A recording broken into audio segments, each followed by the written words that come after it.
So, siyempre, hindi lang naman about nutrition ang lagi natin dapat i-promote, nutrition and diet.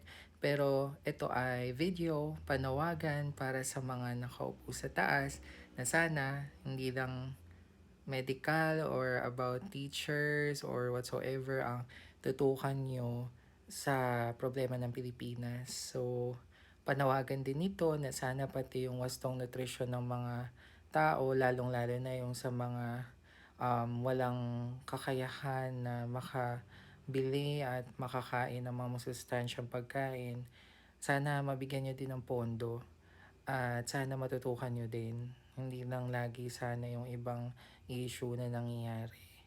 So, panalangin lang natin na sana dumating ang araw mabigyang hustisya at maibalik yung pondo ng bayan para sa mga taong nangangailangan. Ito po si Julian Valiao. I am a registered nutritionist dietitian. And pag may questions kayo or may mga concerns, comment down lang. And then sasagutin ko po ang mga tanong po ninyo. Have a great day!